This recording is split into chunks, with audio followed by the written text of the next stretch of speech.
All right, so hello all. My name is Ara Buddhadev, and I'm one of the members of Fooditude. First, I'd like to start by thanking all of you for joining us today for our first of many Fooditude presentations. And before we start, I'd like to start talking a little bit about our initiative, Fooditude. Second. Fooditude is a holistic health alliance project under the Youth Brigade initiative. With diseases like obesity and diabetes on the rise in our country, effectively becoming a pandemic, we must promote awareness about how we as a community can overcome this obstacle. And so this initiative was formed by a group of dedicated individuals for the sole purpose of making our community aware of how important it is to ensure your diet and lifestyle is infused with healthy greens, succulent fruits, and hearty grains. We do this by posting information on social media and our monthly food presentations on various food topics. And lastly, for anyone who finds this topic particularly interesting, we would ask that you get in contact with us to join our team and help spread good eating habits. We are always on the lookout for more volunteers that can help us.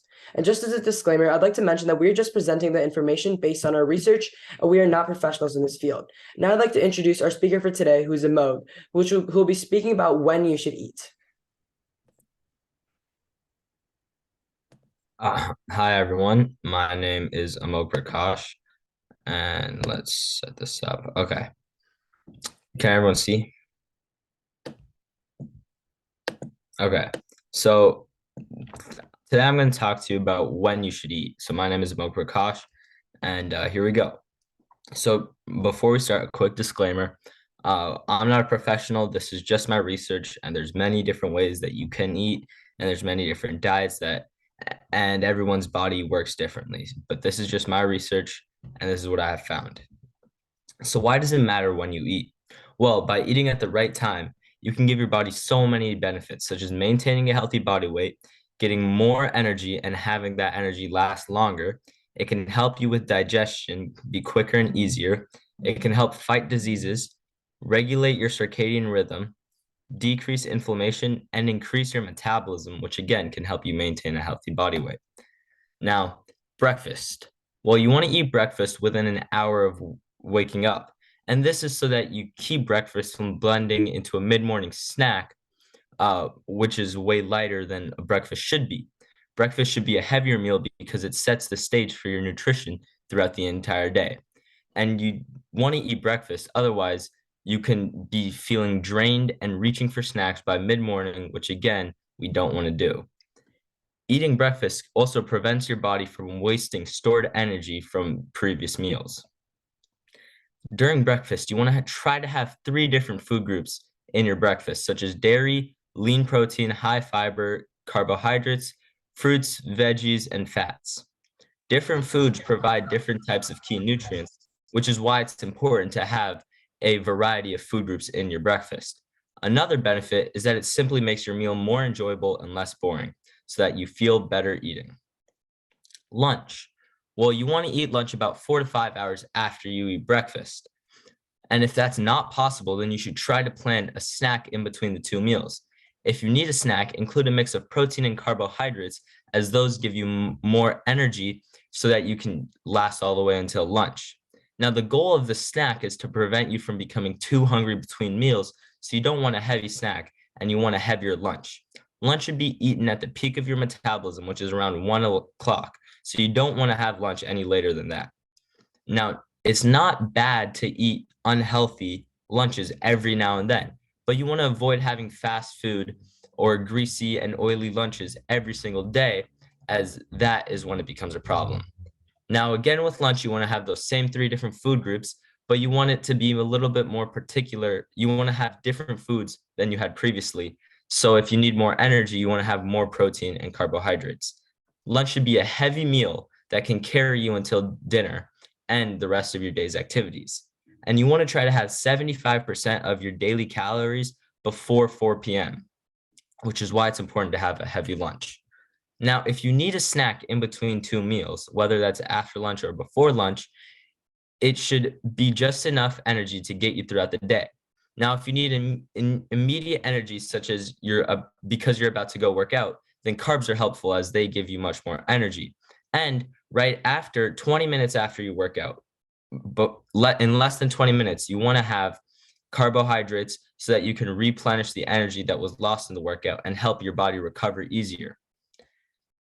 carbohydrates, proteins, fruits, and veggies are all great sources and types of food for snacks, as they give you enough energy to last until your next meal. Now, it should be 2 to 3 hours after your previous meal and 2 to 3 hours before your next meal.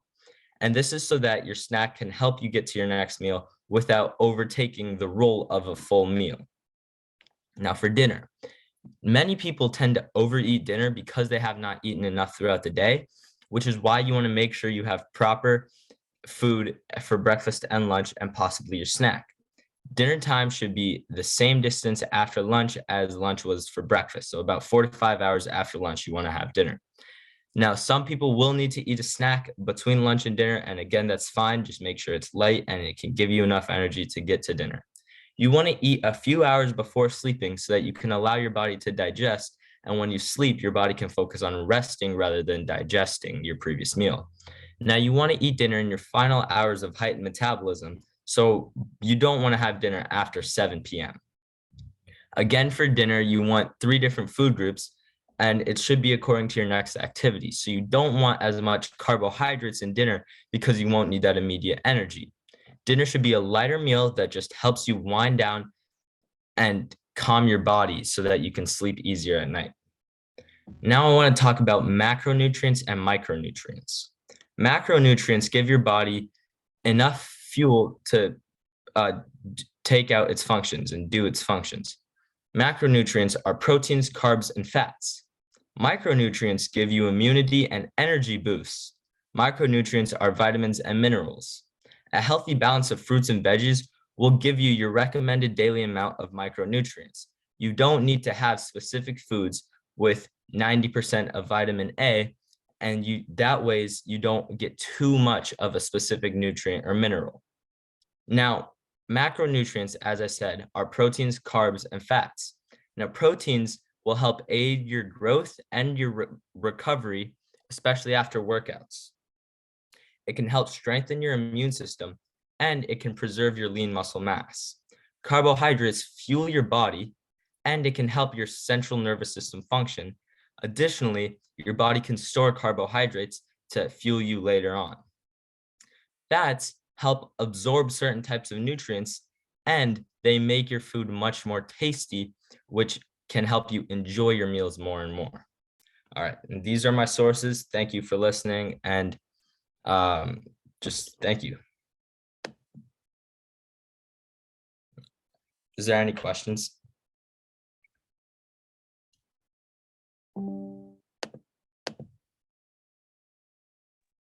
Hello. Hi. So should we eat same amount of carbs, protein, and fat in every meal, or should it be different? No, so it should be different based on what you are going to do throughout the day. So like I said, if you have a workout or something that requires a lot of energy coming up, you're going to want more proteins and carbohydrates, as those can give your body more fuel. But at dinner, when you're trying to wind down, you want to have less of those and have more other minerals and nutrients. Okay. What is the proportion of micronutrients and macronutrients that is provided in guidelines? What do you mean? Sorry. Like percentages, or like how much of your food should be micro or macro? Oh, so yeah, you want mainly macronutrients. So you want a lot of carbs and proteins and fats. However, micronutrients, they may not be as filling or as dense for your calories, as far as calories go, but they're just as important. You want to have maybe like 2/3 macronutrients and 1/3 micronutrients to give you a specific number. But the micronutrients can help you your body absorb minerals and nutrients that your body can't make, but it needs to function. So another question from the chat was, do these like times when you have to eat, is it the same throughout all age groups, or is it different based on if you're younger or older? It's really based off of like your daily routine. So by age group, it doesn't matter, but you really want them spaced out the same, about 4 to 5 hours. And then you also want to eat your breakfast within an hour of waking up to set your body up for the day, but it's not specific to age groups now. And again, as a comment, I think Amogh it's based on his research. I'm sure there are a lot of theories and a lot of different options out there, right? Yeah, definitely. This isn't 100% fact. This is just what I found researching this topic. Yeah, good. Anybody else has any questions for Amogh?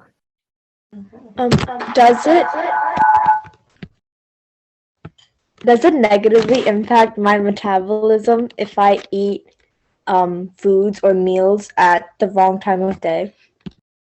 Well, I don't know if it negatively impacts it, but you can boost your metabolism, make it better if you do eat at the right time. So, like logically, if you want to say that negatively impacts it, you could, but if not eating at the right time is good, then eating at the right time would make your metabolism better, if that makes sense. Why shouldn't you eat right before going to sleep and like right when you wake up? Like, how is that like? Does that like harm you?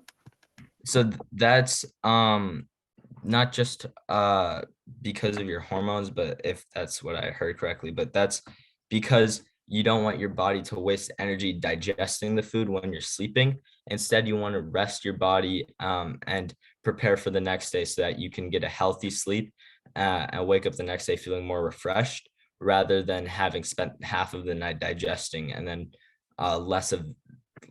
your sleep has less of an effect on you.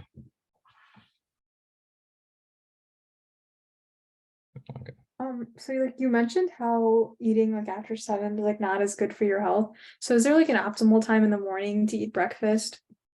If eating after 7 isn't good for you. Well, in the morning, I'm not 100% sure, but again, you don't want to wait more than an hour, just because then your body will start using energy that it stored previously.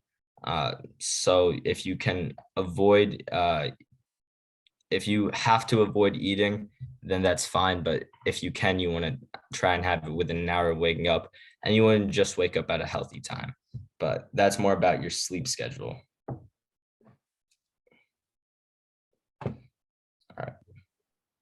Okay,